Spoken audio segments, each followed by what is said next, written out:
insanu amma yuridu alqalb, haliwezekani kabisa kwa mwili wa mwanadamu kuhalifu kile ambacho kwamba kimeamuliwa na moyo.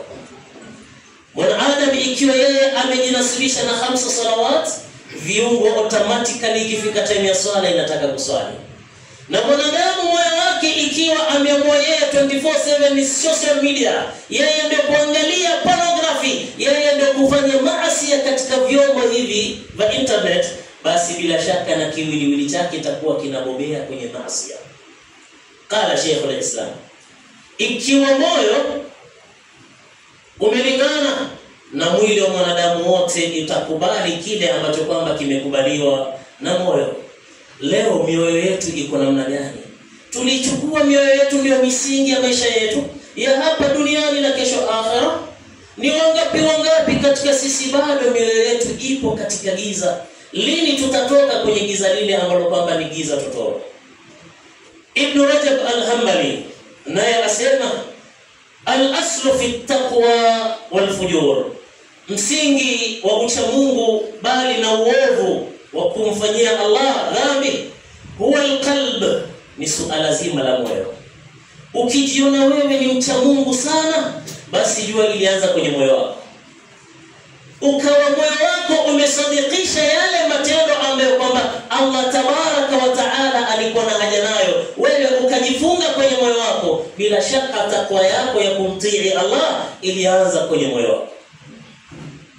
Wal-fujur, na nikijiona mimi khatimu ya kwamba mimi ndio nimejawa na maasi wal-iyadhu billah, basi nifahamu ya kwamba moyo wangu ndio msingi mkubwa. Kila mwanadamu asimnyoshee mwenzi wake kidole, ajiangalie mwenyewe. Ndivyo alivyosema Ibn Rajab al-Hanbali, al-aslu fi at-taqwa wal-fujur, uanzilishi wa takwa na uanzilishi wa maovu huwa al-qalbu, ni moyo wa mwanadamu.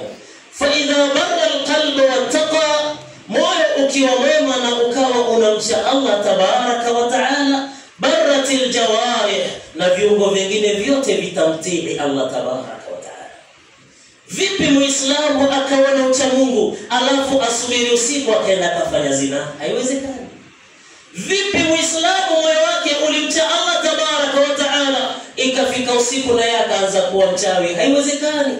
Vipi Muislamu moyo wake ulimcha Allah tabaraka wa taala, na ilipofika time akawa ni mwenye kumkosea baba yake na mama yake? Haiwezekani.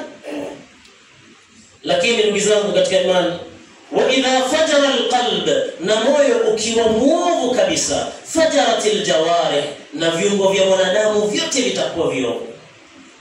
Niambie Muislamu, bali insanu ala nafsihi basira, kila mwanadamu anajua moyo wake namna ulivyo. Wajiangalia wale ambao kwamba mioyo yao ni safi, walisafisha mioyo yao, pindi linapokuja na kumaasi Allah tabaraka wa taala kwenye akili yao, hali yao inakuwa namna gani? Automatically wanajikasirikia wenyewe, vipi mimi nitamkosea Allah? Moyo wake ulikuwa safi, basi viungo haviwezi kwenda kufanya maasi. Lakini moyo ikiwa ni mchafu, wewe umeajiri ama umeajiriwa, leo nataka kumkata huyu mfanyikazi wangu, mfuko wangu hautoshi na end month ndio imefika, nitamsingizia alivunja sahani, nitamsingizia alivunja glass, nitamsingizia alifanya hivi. Na Mtume sallallahu alayhi wasallam asema, msaidie kijakazi chako. Haukuwa tayari kumsaidia kijakazi wako, akafanya kazi kuanzia alfajiri baada salam, akilala saa 5 saa 6 usiku, subhanallah, amechoka. Lakini ukaona hiyo ndio njia ya kutumia ya kunyanyasa. Ama bosi wako amekaa kushoto, umempiga na farao, umetengeza farasi. Wala haula wala quwwata illa billah. Moyo ndio ulosababisha akili kasema wacha nichukue. Moyo ndio ulosababisha akili kasema hapana, ili Allah tabaraka wa taala hatoridhika nalo.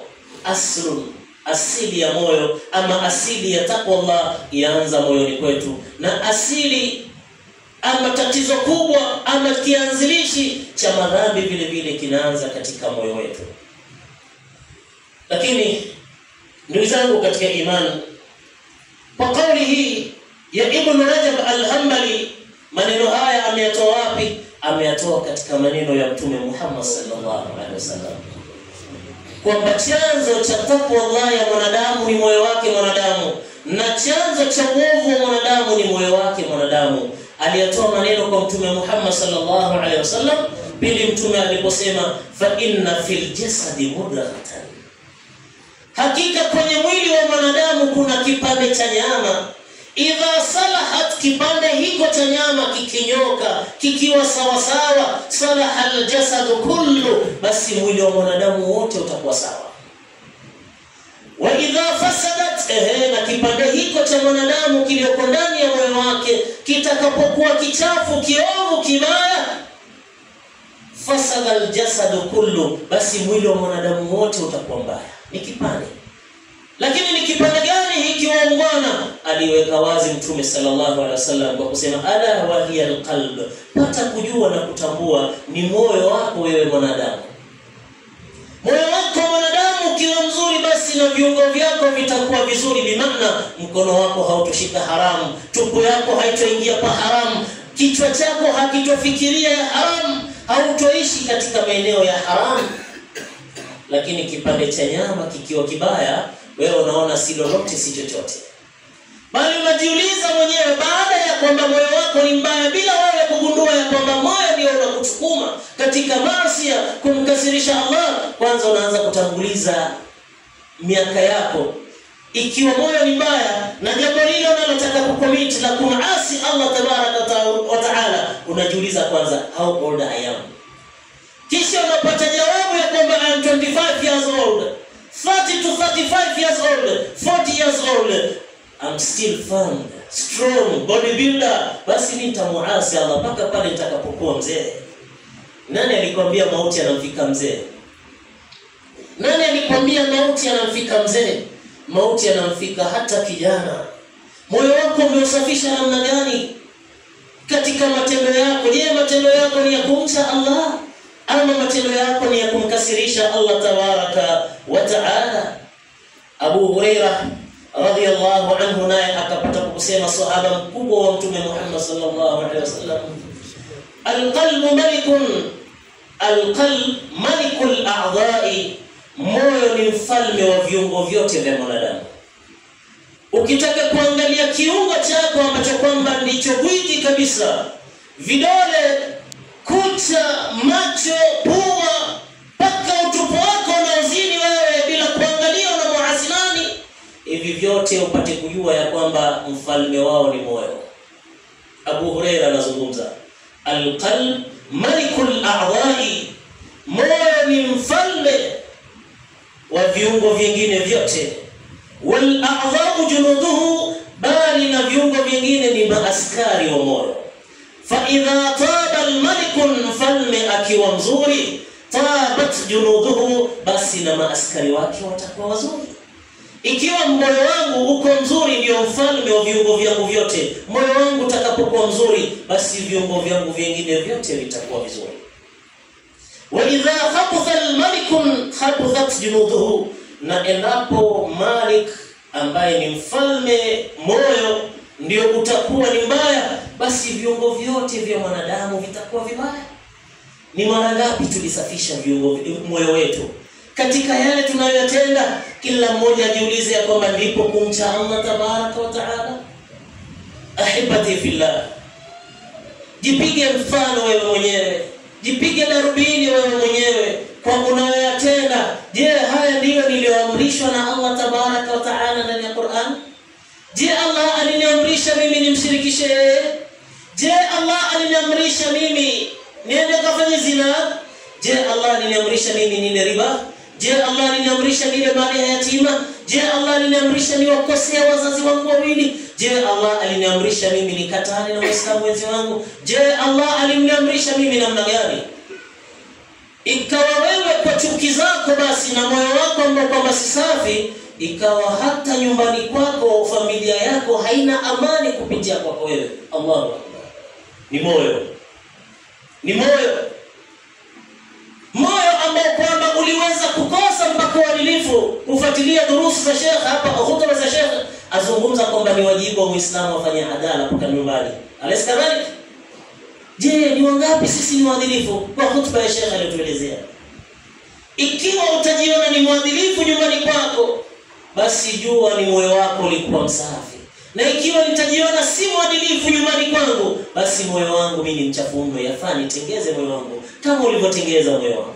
Ni wangapi mioyo yetu ni misafi? Ni wangapi mioyo yetu ni misafi kwa Waislamu wenzi wetu? Bali ni wangapi mioyo yetu ni misafi kwa familia zetu? Ni wangapi mioyo yetu ni misafi hata kwa mashekhe zetu? Ni wangapi mioyo yetu misafi kwa Allah tabaraka wa taala? Tupate kujua na kutambua alqalb mahatu nadharillahi subhanahu wa ta'ala. Moyo wa mwanadamu ndio kiangalizi ambacho Allah tabaraka wa ta'ala anakitumia. Alqalbu mahatu nadharillahi subhanahu wa ta'ala. Allah tabaraka wa ta'ala anamwangalia mwanadamu huyu ni mbaya ama mwanadamu huyu ni mzuri kupitia kwa moyo wake yeye. Ikiwa mimi khutba yangu hii leo naitoa ni show off ama si show off, Allah tabaraka wa taala anajua, wewe huwezi jua. Utazungumza unavyotaka kuzungumza kunihusu, kwa kunipenda ama kwa kunichukia, lakini mimi napata kujua ya kwamba alqalbu mahatu nadharillahi subhanahu wa taala. Moyo ndio kiangalizi ambacho Allah tabaraka wa taala anakitumia kumwangalia mwanadamu. Sasa wewe mwanadamu na mimi mwanadamu na sote wanadamu, tujiulize ya kwamba ni mara ngapi Allah tabaraka wa taala anaangalia mioyo yetu wakati mioyo yetu si misafi, ni michafu? Ni mara ngapi? Ni nani aliona hakika ya kwamba Allah tabaraka wa taala baada ya Ramadhani iliyotupita na nyingine inakuja, lakini baada ya Ramadhani kupita tukawa tumejisafisha kwa taubatan nadamatan? Ni mara ngapi Allah aliangalia moyo wangu, na ni mara ngapi Allah aliangalia moyo wako akapata mioyo yetu haijaweza kutanda na suala zima la zina?